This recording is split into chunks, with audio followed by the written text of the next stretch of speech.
Welcome back, everybody, to the Aurora Show. Today we are diving into the archetype of the Gemini rising, okay? So this is our first mutable archetype. We started out the gate with the Aries rising, right? And Aries is a cardinal sign. So the cardinal signs, Aries, Libra, Cancer, Capricorn, if those are your rising signs, your archetype is a leadership-based archetype, okay? You're here to initiate, okay? That is what the cardinal signs are here for. They are the first to act. They are the first to move. They are the ones who take the reins. They are the ones who kind of naturally fall into a kind of leadership role, leading by example, managing. They're also really good at getting the ball rolling. Okay, so if you have one of those risings, you are the one who has to get the ball rolling. It's just the way it is. Now, Taurus risings, right, is a fixed archetype. Our fixed signs, Taurus, Scorpio, Leo, Aquarius. You are here to solidify something. You are here to build something. Okay, the fixed signs hold the foundation. They are about consistency. They are about systems and structures. They are about creating something. And a lot of times the way that they operate is in a very fixed, almost sometimes rigid way. But again, they're kind of here to stick to something. Like once they kind of have their direction, once they know what they want to build, what they want to create, what they want to work on, they stick to that, okay? Gemini rising, this is our first mutable archetype. Mutable signs, Gemini, Sagittarius, Virgo, Pisces. These archetypes are not here to do either of those things that the cardinal and fixed energies are. Mutable energy is very experimental. Mutable energy is very changeable. So if you have one of those risings, a lot of your archetype is going to be about change. It's going to be about experimentation, discovery, research, communication. It's going to be about this sense of never being stagnant. And also you might find that you jump through many different things in life, right? Your path is not linear. Your path can take lots of different twists and turns. That's kind of the name of the game. But you're also here to discover things, right? Mutable energy is really aligned with self-discovery, research and discovery, innovation discovery, like, trying something new and figuring out that it works, right? You're really here to constantly be developing. And Gemini risings, right? You are going to have your first house ruled by Gemini. And so your auric field, the energy and the vibe that you give off, the way you navigate the world, your core sense of self, right, is going to be ruled by Mercury. So Mercury is your ruling planet.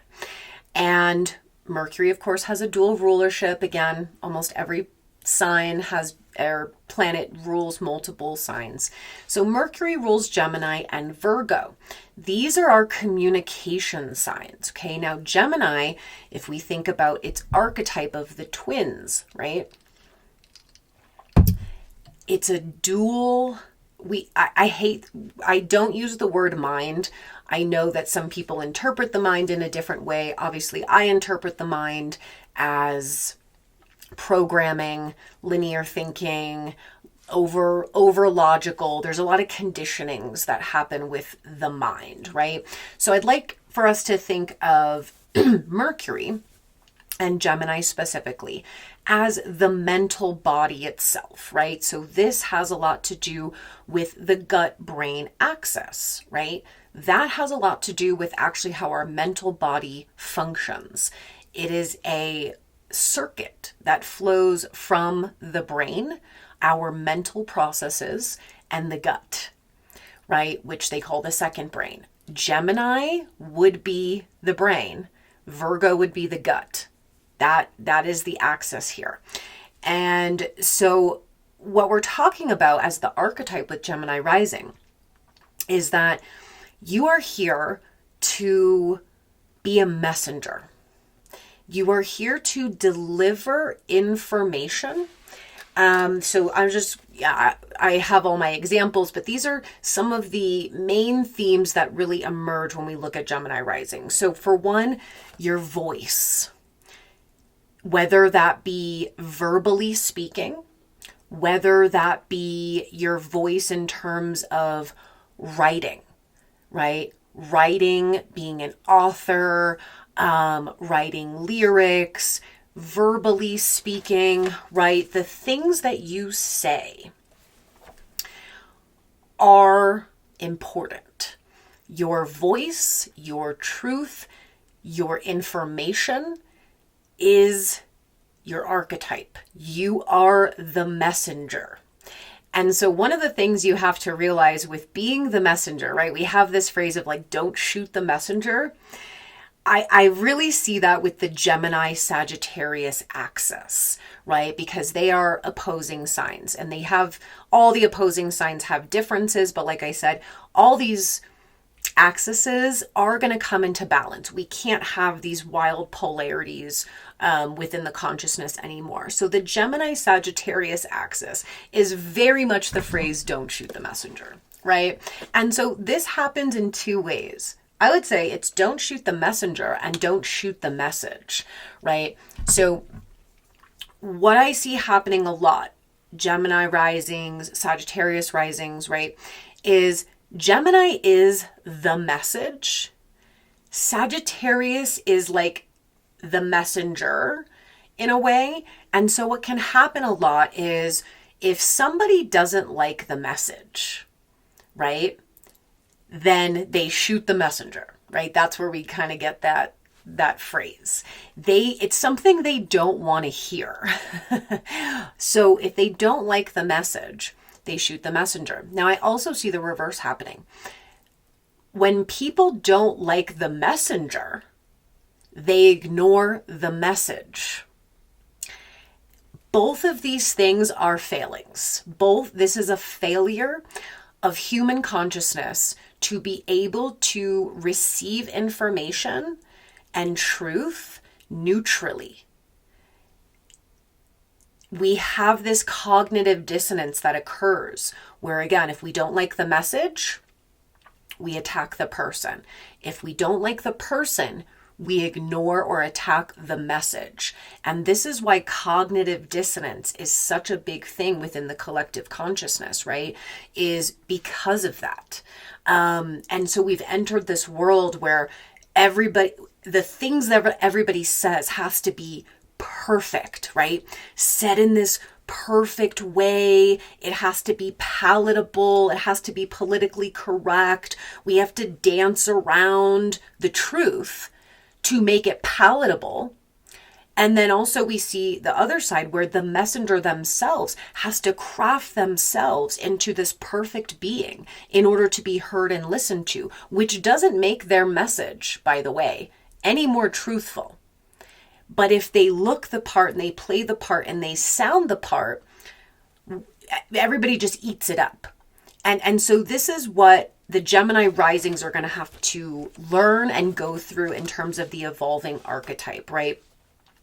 What you say, again, whether that's verbal, whether that's written, whatever the case may be, you have to be careful with what you say. And I don't mean, I don't mean to change yourself. I don't mean to distill and water down the truth or information or wisdom or knowledge.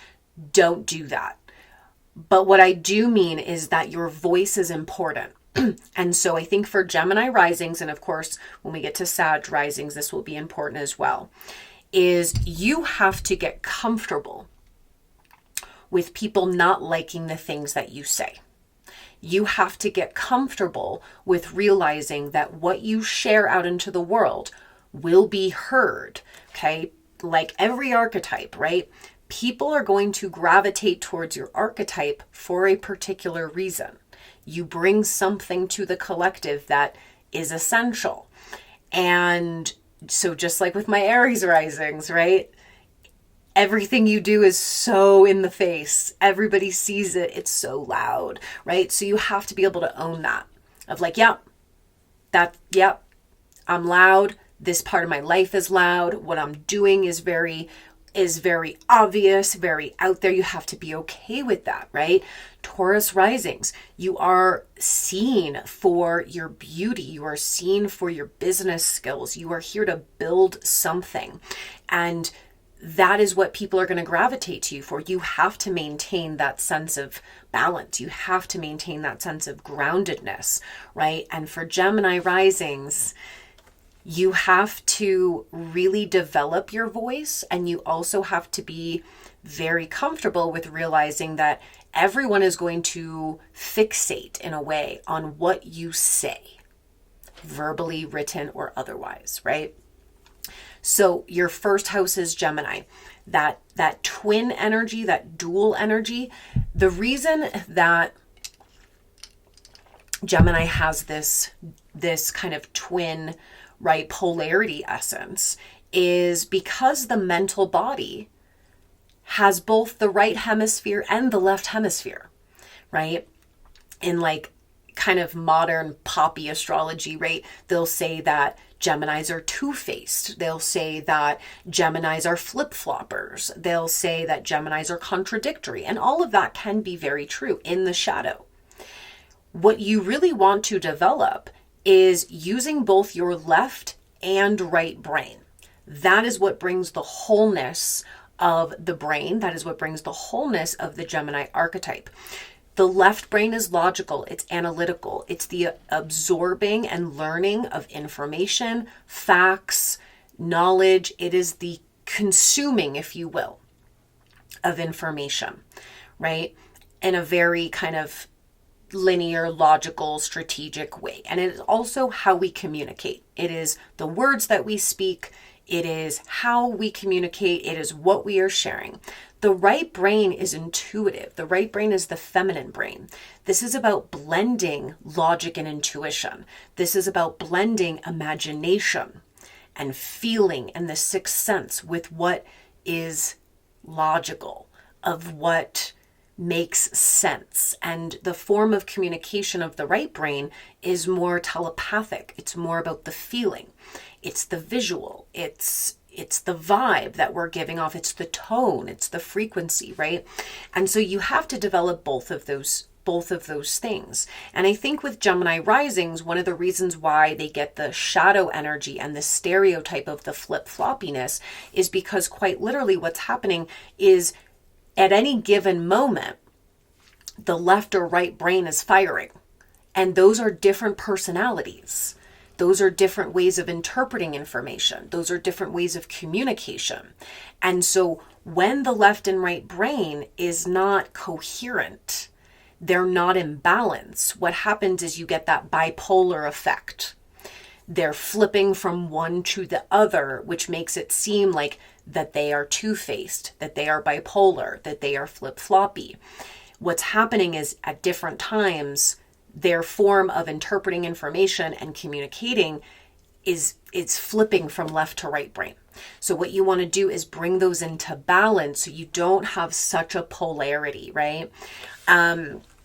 So first house of Gemini, you are known for talking. You are known for what you say. You are known for also being interesting. Gemini is a curious sign.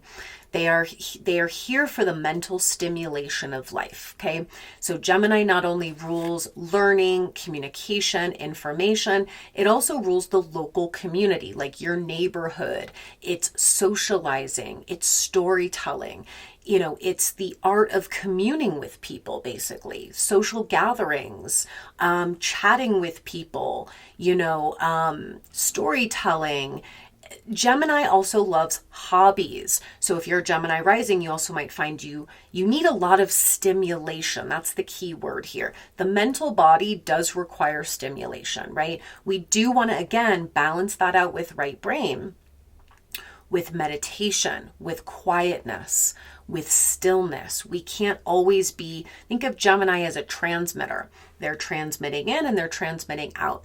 If there's too much output, you are essentially like, it becomes an addiction to talking, sharing, communicating, absorbing, consuming information. It can go either way. There can be too much coming in, not enough going out, or there's too much going out and not enough coming in, right? And so we have to balance that with things like meditation and stillness and quietness. We have to have a balance between input and output. The transmitter can't always be transmitting and it can't always be receiving, right? It will get fried. And so your first house there, also Gemini rules the lungs. It rules the extremities, like the hands. You might be known for talking with your hands. You might be known for, like being very active, like you love to socialize, you love to be out and about. Again, you have that dualness. So sometimes Gemini will be super, super social, and then all of a sudden they'll be a hermit, right? And this is because that 12th house Taurus. Now, your second house, right, is ruled by Cancer. Okay, so second house, self-worth. It's income. It's how we generate abundance. It's how we take care of ourselves. It's our self-love, our self-worth, what we value. So the irony here, right, is that Gemini risings can come off as they're very fast paced. Okay. They're always on the go. They're always doing lots of little things. Okay. That's the hobbies element of Gemini. They like to do lots of different things. They need constant stimulation. They do get bored very easily. Okay. They might love to read books and they love to gather with other people. They love to talk to people. They love to research. They love to write. They love to maybe sing because Gemini, still has an association with the throat. But in general, what they really value and what matters to them is family, is the home, the family, children.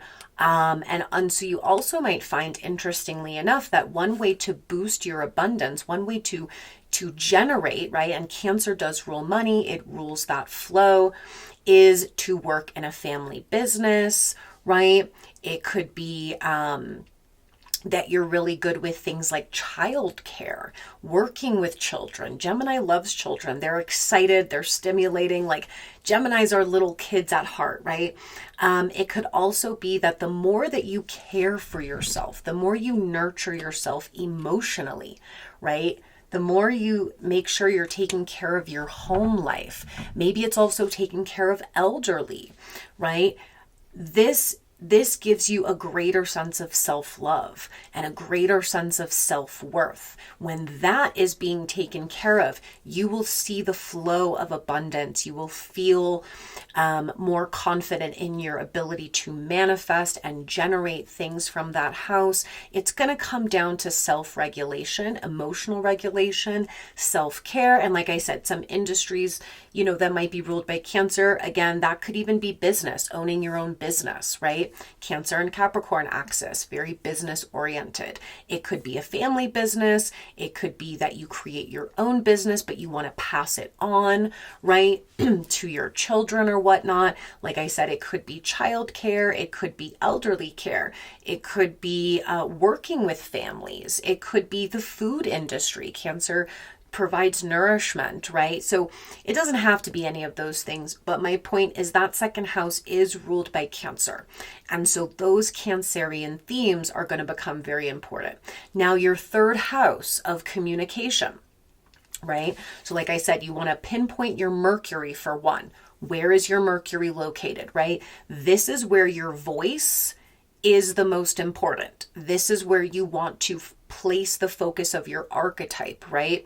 Now, Mercury can also rule travel, short-term travel. Geminis do need to move around, but they're not like Sagittarius who wants to hop on a plane and go to the other side of the world necessarily.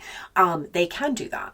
But Gemini is more like they just need variety. This could be like every couple of weeks, you've just got to go 2 towns over and like do something a little bit different, right? It could be that you go on a short vacation. It's short bursts of mixing it up. And so your third house, which is naturally ruled by Gemini, okay, is going to be ruled by Leo.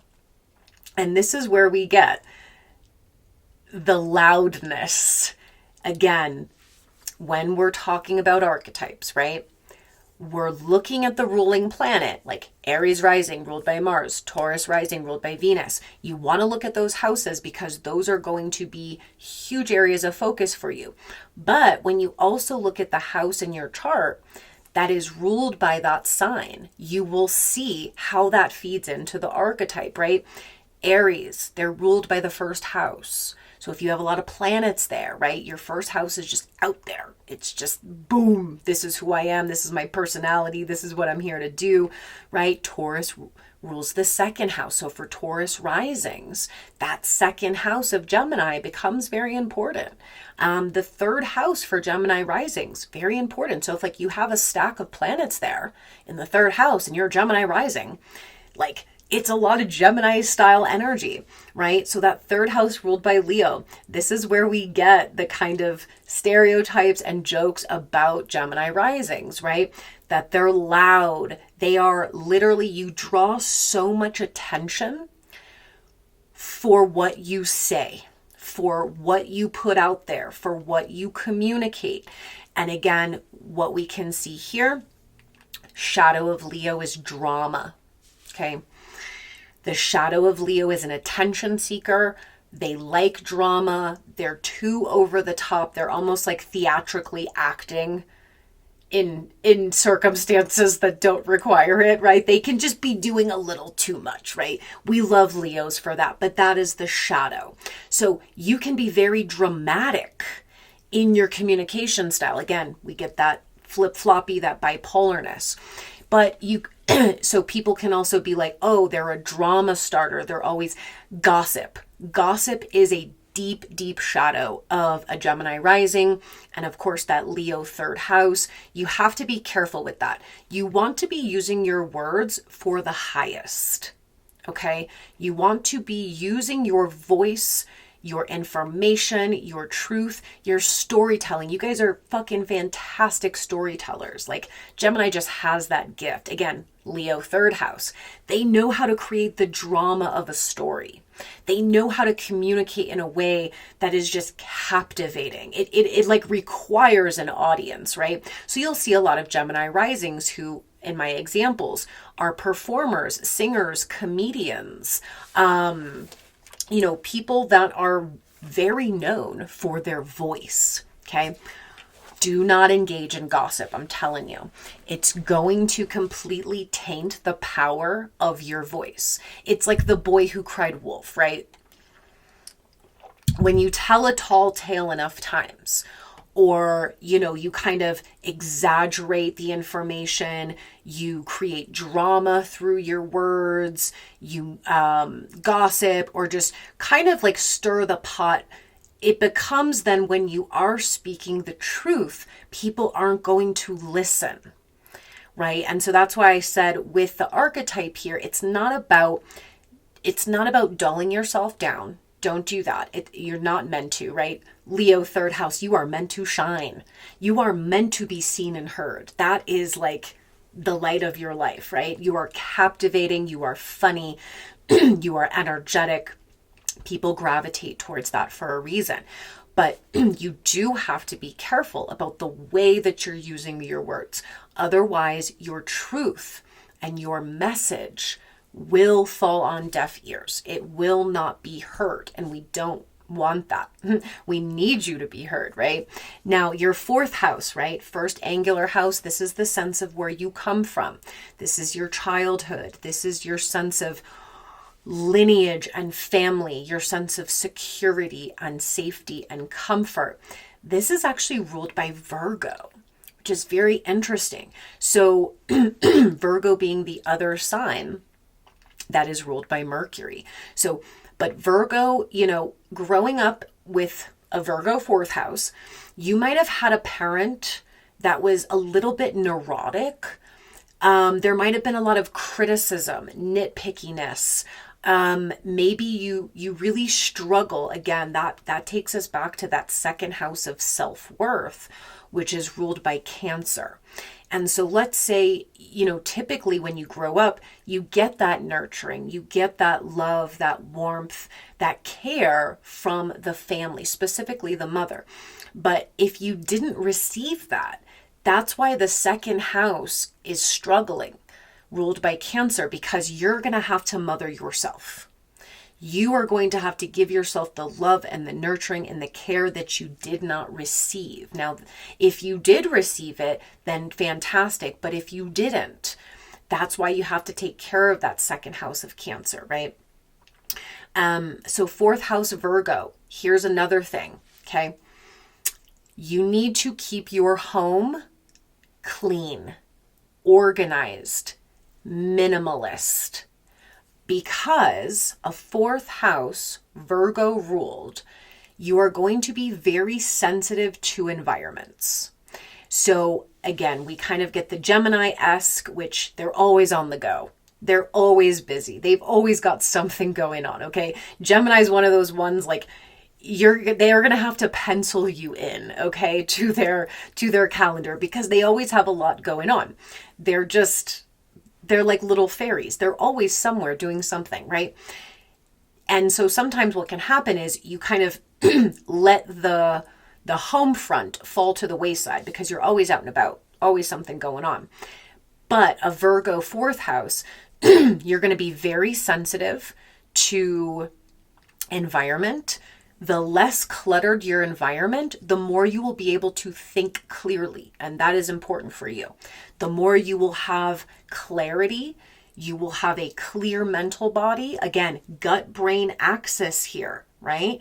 Virgo fourth house is not only the home and the family, the childhood, it's the inner self as well. So Gemini risings, if your home is cluttered, if it's dirty, if it's not clean, this is actually affecting your gut-brain axis. This is affecting the way that you think. It's affecting your perceptions.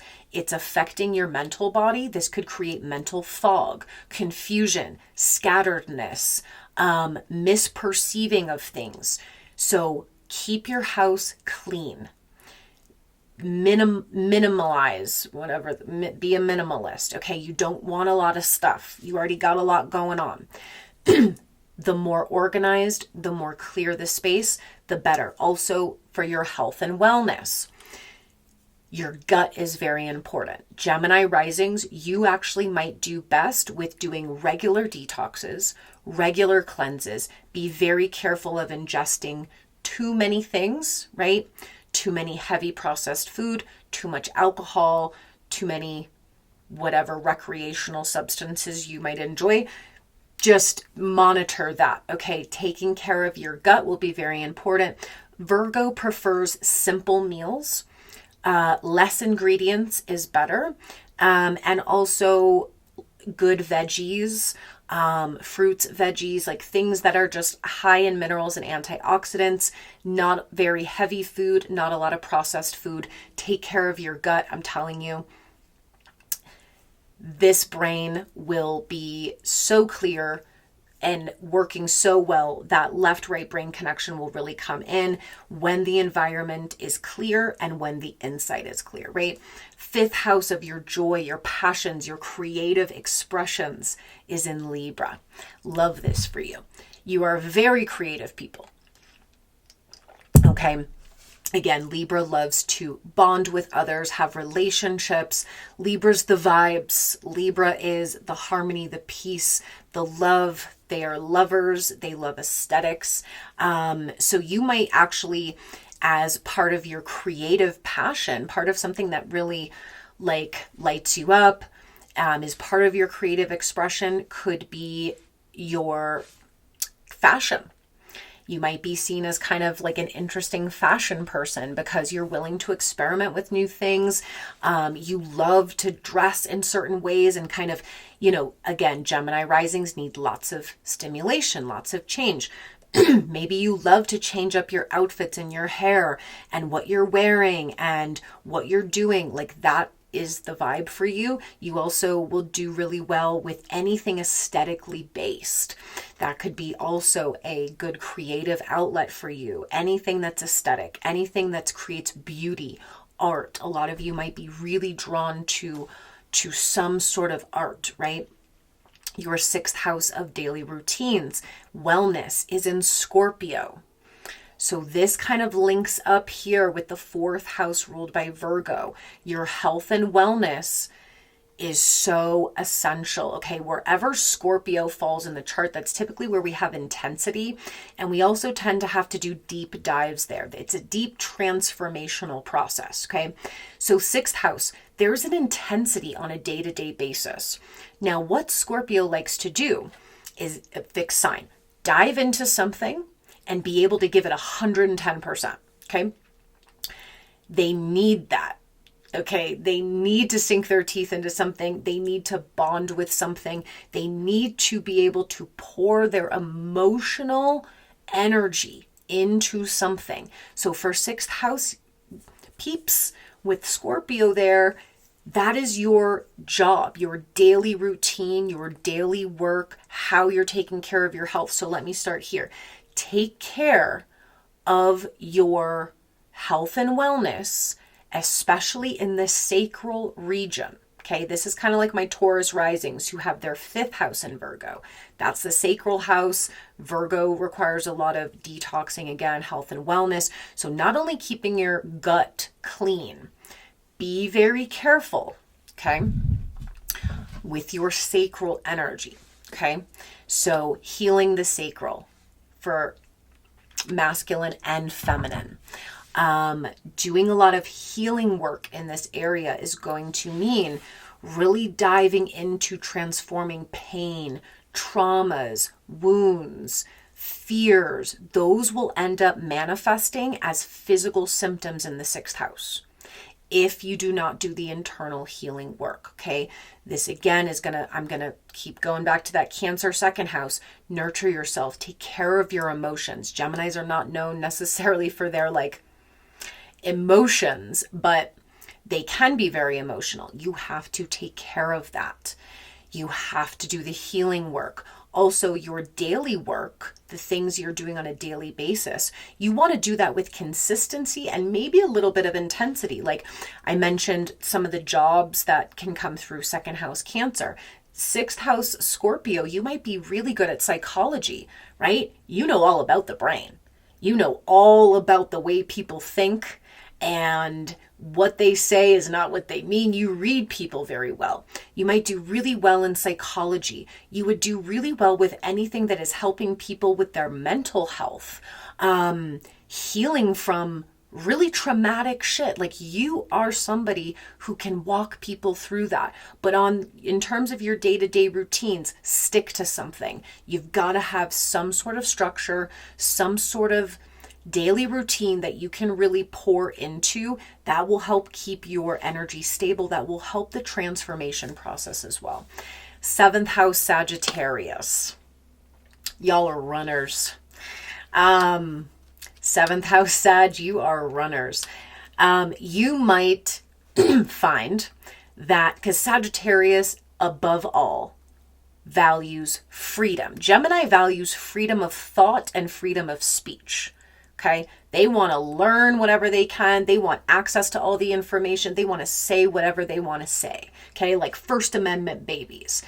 Sagittarius is freedom to move, freedom to leave, freedom to go where they want to go, freedom to believe in what they want to believe, right? So that now we're talking more about like religious freedom, freedom of travel, freedom of movement, right? So with your 7th house, you might find that you're very attracted and drawn to having relationships with people from foreign places. It's really interesting to you. Again, the mental stimulation's going. You might be very attracted to people who speak other languages. You yourself might be interested in learning other languages, right?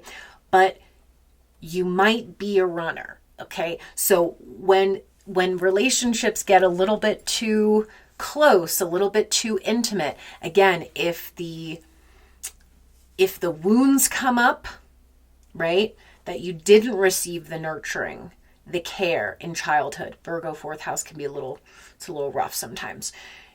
You feel criticized all the time. You feel like you're not good enough. You feel like you're always failing. That can really lower the self-worth. That can create issues, right? Scorpio in the 6th house, like there's embedded traumas and wounds in the body, and those get triggered by the relationships. You run, you just leave, you go. That is your coping mechanism. Now, what I think the beauty of this is you love relationships that bring a sense of freedom. So you would do really well with a partner or in relationships or partnerships of any kind, collaborations of any kind, where each of you allows the other to be exactly who you are, right? There's a sense of freedom. There's a sense of non-attachment. You're not going to do well with clinginess. You also want someone who is very knowledgeable. You are attracted to people who have knowledge and smart. They're smart. They have really great insight. They've lived life. They have wisdom to share. You're very attracted to that.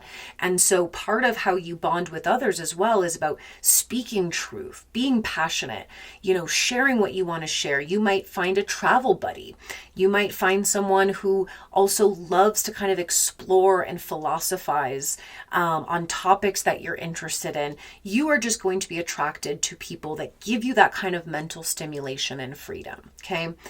8th house. 8th house ruled by Capricorn. This is also a bit of a tough ride because the 8th house is of Scorpio. It's the deep shit.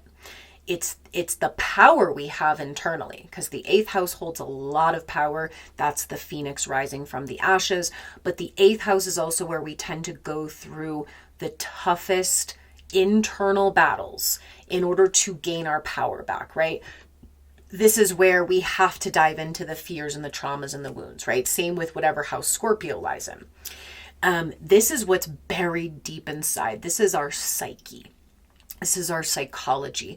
This is the raw element within us, and it can be destructive or it can be powerful. And we have to go through that alchemical process in the 8th house. Capricorn is not known for its... Capricorn, it's not that they don't feel, because that's a stereotypical myth that I have a Capricorn moon, so I feel like I kind of understand the Capricorn stereotype is that we're cold, that we don't have emotion, that we don't feel anything. And that's really not the case. Capricorn is the opposite of Cancer, who feels everything. Okay. They feel. They simply decide when it is valuable to feel and to dive into emotions, and when it does not serve, right? And so with the 8th house, though, what can happen is you might find that you stuff all that down. You're the type of people who can go through some of the toughest shit in life and not shed a tear and be like, I'm good. I've got it. I'll work through it. Inside, you are breaking. Inside, you are collapsing. Inside, you are devastated. That could be from grief, loss, abuse, trauma, whatever the case may be. But no one would know that you're suffering because you hold it all inside. And so for you guys, again, take you back to the 2nd house of Cancer, take you back to the 4th house of Virgo, and even to the Scorpio 6th house. Part of your archetype is not only gaining information and sharing it. You are the messenger. You are here to deliver the message and the information and the truth that needs to be shared. You are an experimenter of life. You are funny. You are exploratory. You are one of the most interesting people that exists. But part of your archetype also requires a constant, deep inner healing. There's always those jokes of the funniest people have the most trauma. That is true for you.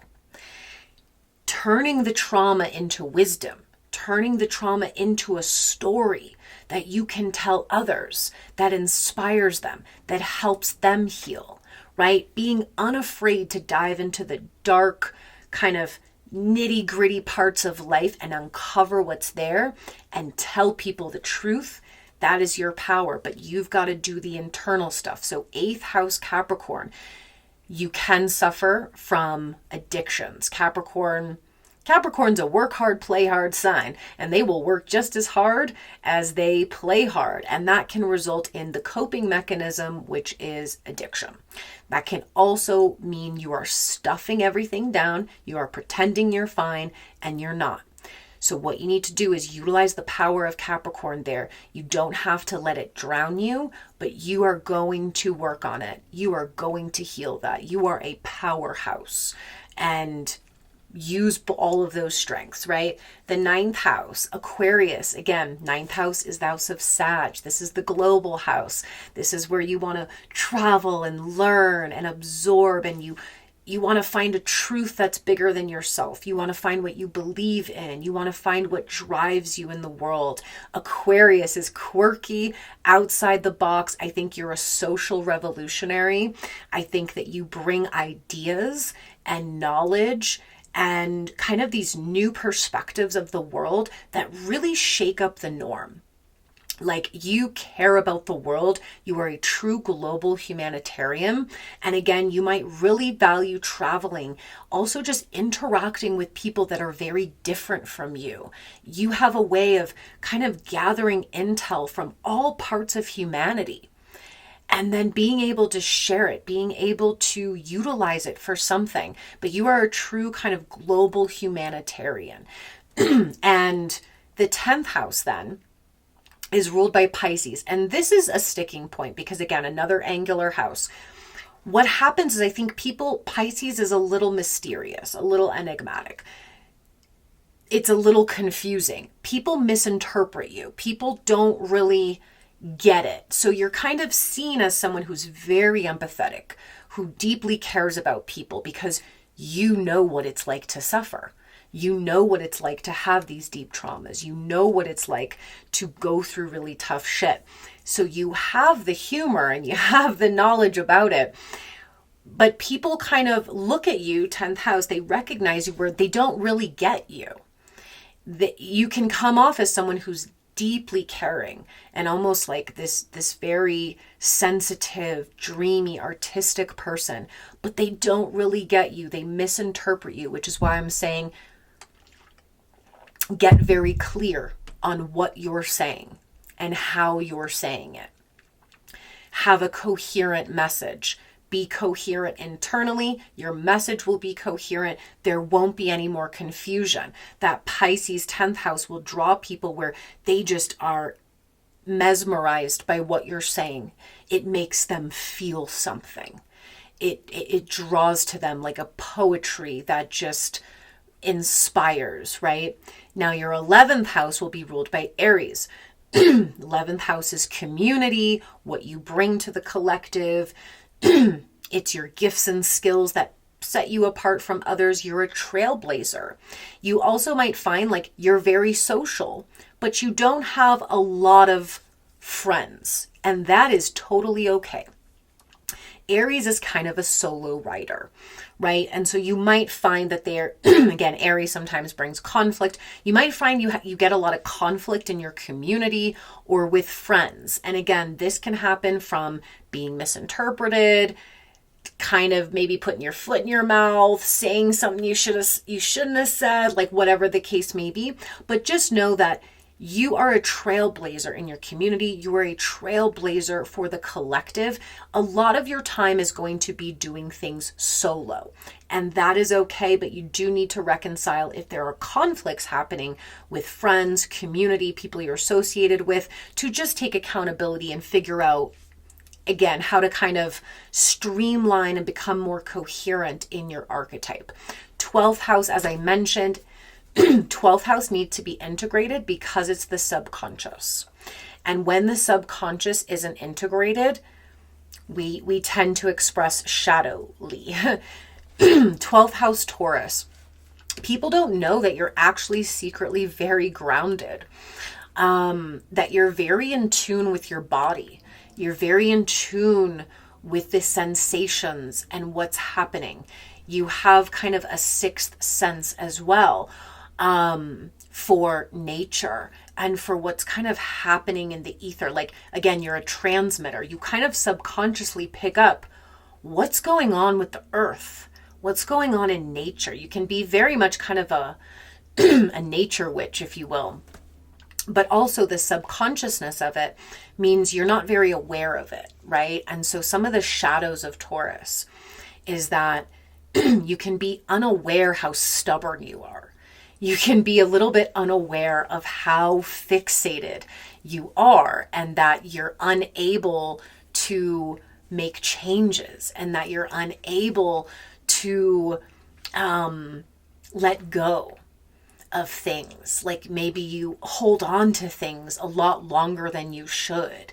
And people can say you're very stubborn and, you're possessive and things like that. And you might not realize where it's coming from. And that's the 12th house. There's this subconscious nature of you that actually really wants to fixate on things and really wants to hold on to things and doesn't want to change, and integrating that and really integrating that 12th house of Taurus to be more of you're spiritually grounded. You manifest from a place of energy. Okay. 12th house ruling Taurus. Taurus is manifestation. You manifest by the energy you're carrying subconsciously. So if you're, let's say, going through lack or poverty of any kind, it's because you are spiritually drained, because you are spiritually not healed. And that's going to reflect in your manifestations. It's going to reflect in your abundance. That's why the Gemini risings, the way your houses are set up, requires you actually to spend so much time doing internal healing work, working on your energy, healing your traumas, healing your wounds, taking care of your health and wellness. I'm telling you, if you do all those things, you will be able to manifest magically. Okay, Taurus 12th house, you can manifest just by having a thought, by imagining, by visualizing, by meditating, okay, by synchronistic events.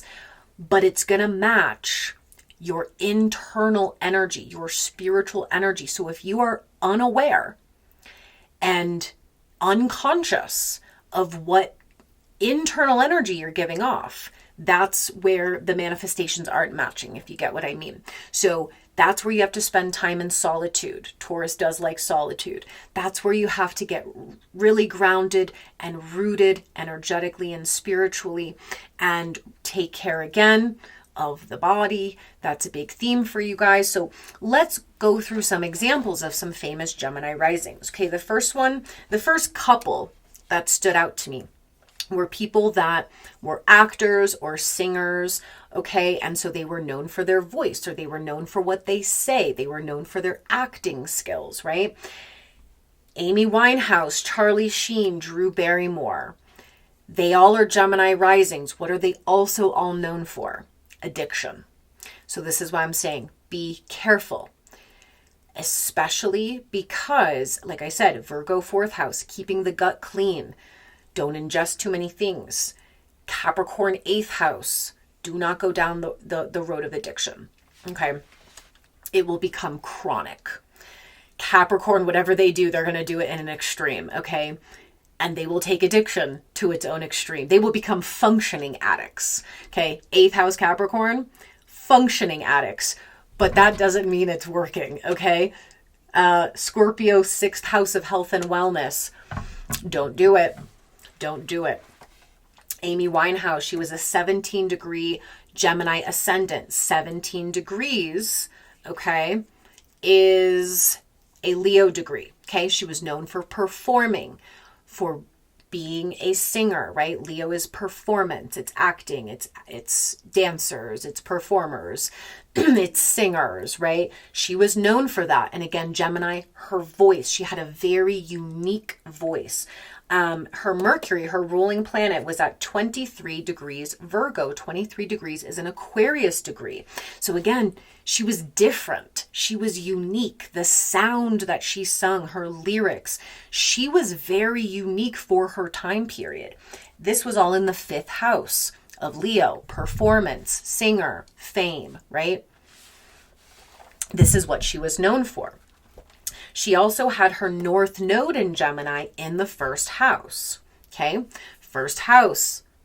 Everyone's drawing to the Gemini energy. Her North Node, her destiny was to bring these words, to bring this message, to have her voice heard. And she was. Of course, we do see the addiction tendencies here. She did have Chiron in Gemini in the 12th house. Okay, there was actually a deep wound around her voice. There was a deep wound around her talent, her singing, her expression.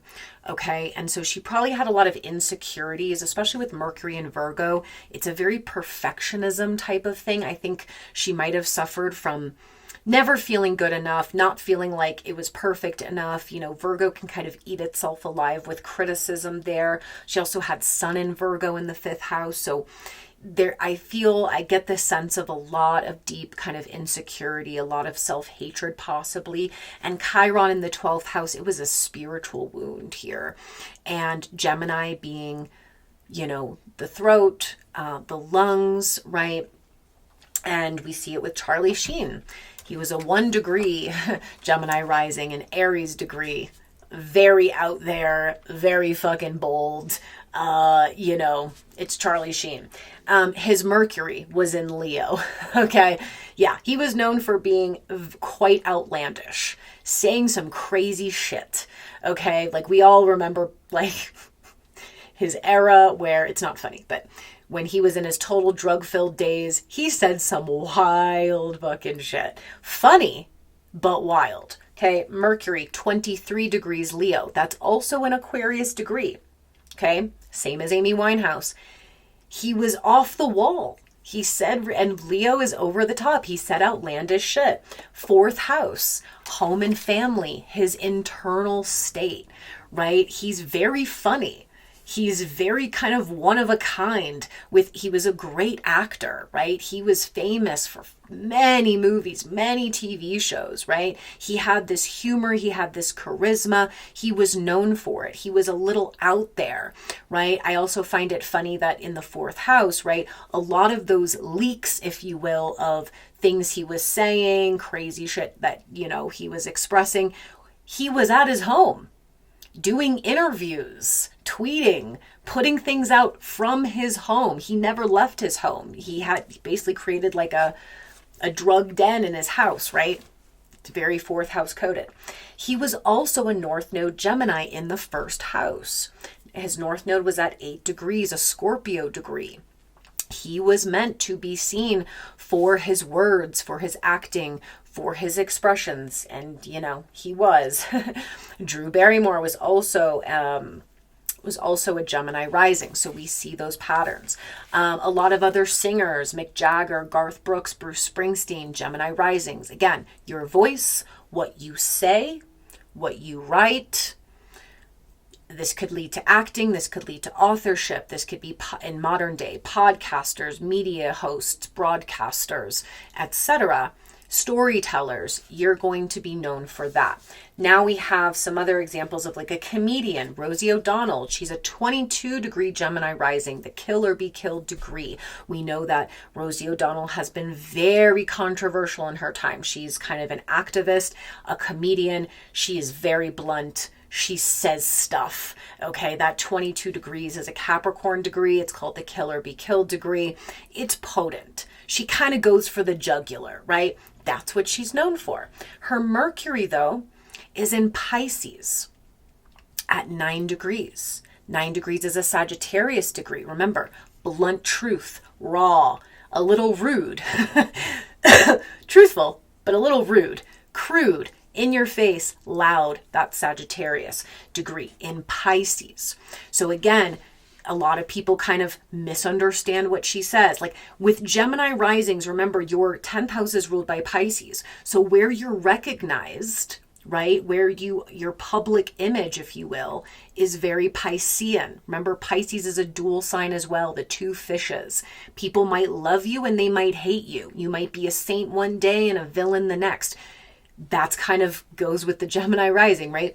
People misunderstand you, or they might change their mind about you a lot. They're not really sure what's going on there. So I think Rosie's gone through the same thing. A lot of people loved her, then a lot of people hated her, then a lot of people thought she was crazy, then they thought she was realized she was telling the truth.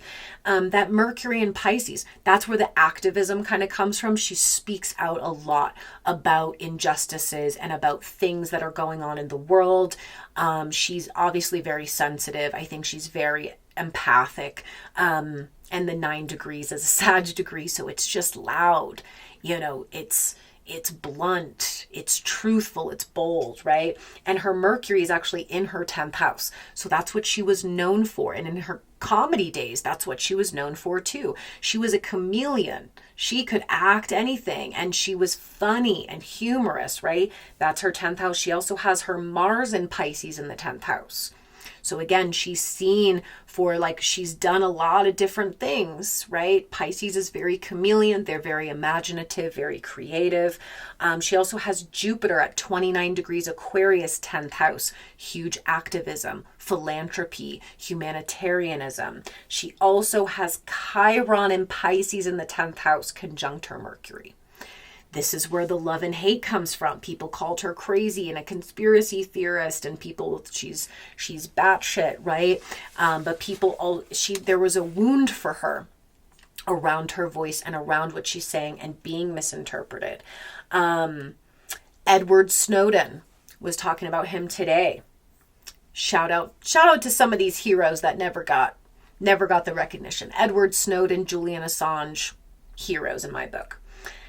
Edward Snowden, 5 degrees Gemini rising. 5 degrees is a Leo degree, which typically can indicate fame, right? Being viral, being very well known. What was he known for? Whistleblowing. Intel. He told us that our own government was spying and surveilling its own citizens on our own land, okay? Intel, information. He was the messenger. Don't shoot the messenger, right? 5 degrees, he's famous for that. Known everywhere. His Mercury also in Gemini in the 1st house. He was known and seen as a whistleblower. Okay, that gives me Gemini vibes. 10 degrees Gemini, specifically Capricorn degree, cutthroat. Okay, Capricorn also rules government. He whistleblew on the government. Mars also in Gemini in the 1st house. The North Node also in Gemini in the 1st house. I saw an interesting pattern where a lot of Gemini risings, for some reason, also had their North Nodes in Gemini. Or a lot of them had Chiron in the same sign as their Mercury. I don't know if that's, I'm just noticing that pattern. Rosie O'Donnell had her Chiron conjunct her Mercury. Amy Winehouse had Chiron in Gemini, the same as her ascendant. Just really strange, right? Kind of interesting. And then Edward Snowden, North Node in Gemini, he also had Chiron at 29 degrees Taurus in the 12th house. Same as Amy Winehouse, Chiron in the 12th. His is at 29 degrees Taurus, but it's basically conjunct his ascendant too. So something very interesting here for you guys as the messengers, with the North nodes seeming to appear very frequently aligning with your ascendant, and also Chiron being very involved with your ascendant or your Mercury placement, which is your ruling archetype. So I think the phrase I've been saying, don't shoot the messenger, is maybe something that has been very common for you guys in many lives. And so there's this wound around it, but it's also your destiny. So that was another great example of a messenger, right? I also have found these examples funny. LeBron James and Gordon Ramsay. They're both known for kind of being loudmouths in their particular jobs and arenas, right? LeBron James is a 26-degree Gemini rising. His Mercury's in Sagittarius in the 6th house. He is a loudmouth. 6th house, his work, his job, right? He's kind of known for being over the top, a little bit arrogant, right? That adds up. So they are also the mouthpieces, whether you like that or you don't like that. They are the mouthpieces. Gordon Ramsay, he's a 24-degree Gemini rising, also has Mercury in Sagittarius in the 6th house. What is he known for? Yelling at everybody in the kitchen, right? Being very loud, being very almost arrogant as well, right? But they're good at what they do, but just interesting to note, right? Loudmouth energy. Mouthpiece, messenger, right? My final example here was Kamala Harris. I know a lot of astrologers, dove into Kamala Harris's chart during the elections, and there was a lot of hot topics because a lot of astrologers, were trying to predict she was going to win. That's why I don't do predictive astrology. But I will say that I never had a lot of high hopes for her, and that was because she has Chiron in Pisces in her 10th house. Again, people will love you or fucking hate you, but at the time Saturn was transiting in Pisces over her Chiron in the 10th house. That's just not a great, it's just not a great transit, right? So she is a 24-degree Gemini rising. Her Mercury, interestingly, is at 1 degree Scorpio in the 5th house. So I guess we could say she is known for saying maybe bold things. She doesn't really give me Mercury and Scorpio vibes. Honestly, she gives me more Mercury and Pisces vibes because she's so misunderstood. Sometimes she speaks in riddles and says things that don't really make a lot of logical sense. I think she's intelligent, but it doesn't always come across, right? So she really gives me Mercury and Pisces vibes more so. But anyways, she is a Mercury Scorpio 5th house. I don't really pick that up from her, and maybe that's something she needs to embody. If you're not embodying the archetypes correctly, you are kind of not going to get the benefit of the blueprint. Mercury in Scorpio 5th house should be passionate, direct, also someone that speaks the truth, even if it's raw and uncomfortable and really out there. Maybe some people think she did that. I don't think she did that. I think she could lean into this more. She also is a North Node Gemini 1st house. So again, she is very seen for her words. It's just not coming across the way it should be coming across. The message was lost, right? The message was lost in translation. And so just another example of sometimes how these can go awry.